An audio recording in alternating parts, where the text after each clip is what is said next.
उद्धारकर्ता यीशु मसीह की जय हो। प्रभु में मेरे प्यारे भाई बहनों, देखिए पवित्र शास्त्र बाइबल में प्रभु यीशु ने पहली बार चमत्कार किया, उसके बारे अपन सोचेंगे उससे क्या सीख आपको मेरे को मिलता है।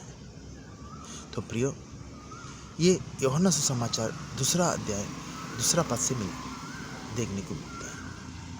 तो उसमें ऐसा लिखा है, जब दागरस हो जाता है तो मरियम जो जीसस का माता रहता है वो यीशु मसीह के पास आके बोलती है, हाँ बेटा दागरस हो गया, अब किधर तो भी अरेंज करके इनको सहायता कर, बोल के ऐसा बोलती है। ये तो कोई भी बोलता है ऐसा जनरली, और कोई भी किसी को आजकल के दिनों में देखे तो भी कोई भी अगर शादी को नहीं होता, किसी को मिलता है, कोई शादी को जाता है, उधर कुछ ज़रूरत पड़ता है, उनका हर एक हेल्प करने की कोशिश करता है, शादी में रुकावट नहीं आना बोल के। तो ज़्यादातर लोग शादियों में जवान लोगों को काम देते रहते, सौंपते रहते, क्योंकि वो फटाफट काम करते हैं। हाँ?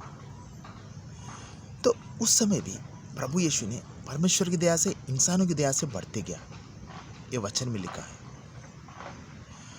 तो उसका जिम्मेदारी बहुत ऐसे निभा रहा, क्योंकि वो 100% इंसान के जीवन जिया, परमेश्वर हो के, वो परमेश्वर का पुत्र के द्वारा जन्म हो के, पुत्र के जन्म हो के, और इंसानी जीवन जिया, और परमेश्वर का जीवन भी जिया, आत्मा का जीवन भी जिया। तो यहाँ मरियम जो यीशु मसीह की माता है, वो सब नहीं, वो एक ही इंटेंशन से गए। क्या इंटेंशन से? ये कुछ तो भी कहाँ से तो कुछ ला के, कुछ तो भी जुगाड़ करके, ये उनको बदनाम होने नहीं देगा, कहाँ से तो भी वो दागरस ला के इनको वो काम पूरा कर देगा बोल के उस आशा से गई। पर प्रभु क्या करने वाला है बहुत ऐसे जानता है वो। हाँ, उससे तो मरियम माता को बोलता है मेरा समय नहीं आया बोल के। तो जब मरियम माता ने किसको बोलता है? चेलों को बोलता है, सैनिक को बोलता है, जो वह काम करने वाले उनको बोलता है, वो जो बोलता है आप वो करो बोल के। तब उसके बाद आपको मालूम है। तो इसमें आपको मेरे को क्या सीखना है? तो पहला यीशु मसीह ने सेवक लोगों को क्या बोलता है? छः जो रहता पानी का, हाँ मटकी, उसमें पहला पानी भरो बोलता है, राइट। वो लोग पानी भरते, उसके बाद आके पानी भरे बोल के बोलते। तब यीशु मसीह ने क्या बोलता? उसको लेके सबको सर्व करो बोल के बोलते। तो यहाँ आप में सोचने की बात है, मरियम माता को नहीं मालूम है वो अद्भुतकार आश्चर्यकार ऐसा करेगा बोल के, कहीं तो जुगाड़ करके देगा बोल के किया, मगर प्रभु यीशु ने उसको मालूम है कब क्या काम करना। वो आपको मेरे को बताना चाहता है, अगर आप आपके जिम्मेदारी में 100% परफेक्ट परमेश्वर को अधीन होकर अपना जिम्मेदारी परफेक्ट अपनी बारे एक ओबीडियंट के साथ परमेश्वर के साथ, तो परमेश्वर महिमा पाए आपके द्वारा, वो आपको सहायता करेगा, सामर्थ्य से बढ़ाएगा, क्योंकि महिमा हो लेगा, वो प्रसन्न होगा, इस तरह मत्ती में कहा प्रभु ने। तो प्रियो, जो प्रभु यीशु ने वहाँ क्या किया?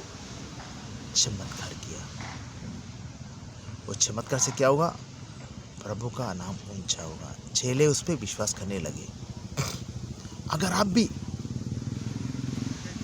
आपके जीवन में जिम्मेदारी के साथ जीवन जिए तो प्रभु आपको ऊंचा उठाएगा सही समय पर। तो और एक बात उसमें सोचने की बात है आप लोग, जो प्रभु जो वचन के द्वारा एक काम बोलता है, पहला वो काम करने का, उसके बाद दूसरे काम पे। वो काम नहीं करते, कई चिंता डिस्टर्बेंस रहते, और आगे काम के लिए सोचते पूछते रहते। अरे पहला तो काम करो। अगर चाहे तो प्रभु यीशु ने वहाँ ऐसा बोल सकता, मटके को पानी से भरो, उसके बाद उसको लेके सर्व करो बोल के बोल सकता, पर वैसा नहीं बोला, पहले पानी से भरो बोला।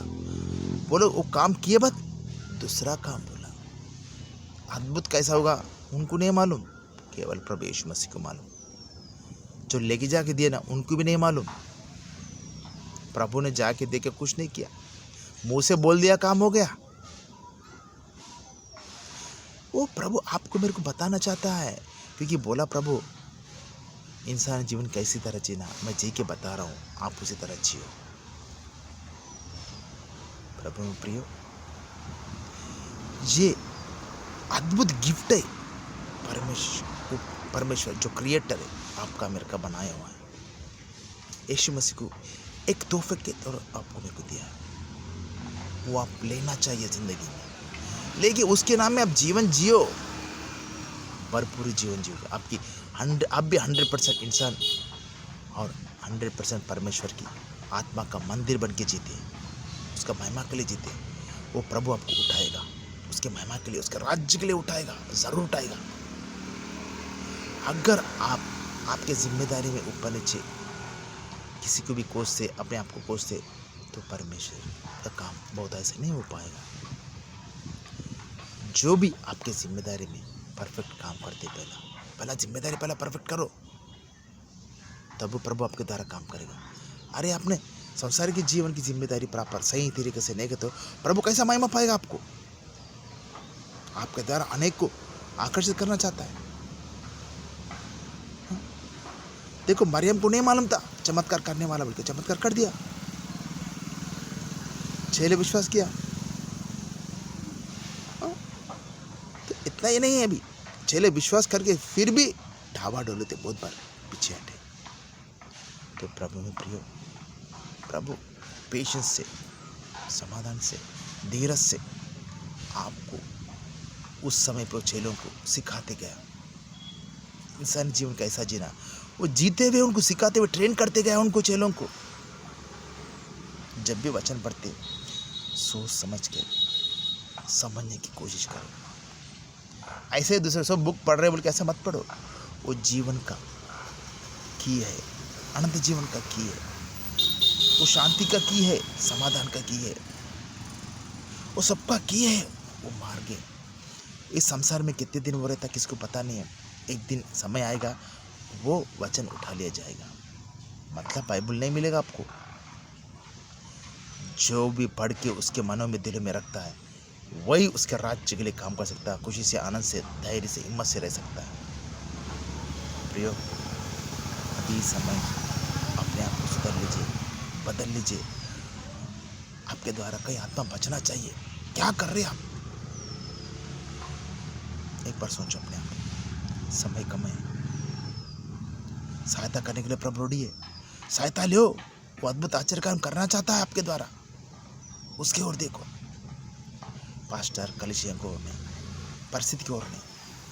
तब अब प्रार्थना करते सृष्टि का मालिक परमपिता बोल के, तो परिस्थिति को उसको इसको क्यों देखते हो? अब झूठे क्यों हो रहे हो? सच्चाई में जीना सीखो, सच्चाई स्वतंत्र करेगा, बाकी कुछ नहीं। प्रभु यीशु इस बातों को आशीष करे, आपको समझने की शक्ति, सामर्थ्य की, और आगे बढ़े। और सारा महिमा गौरव प्रभु यीशु मसीह के नाम पे पवित्र आत्मा की सहायता से परमेश्वर की महिमा हो, आपको समझने की शक्ति दे। आमीन।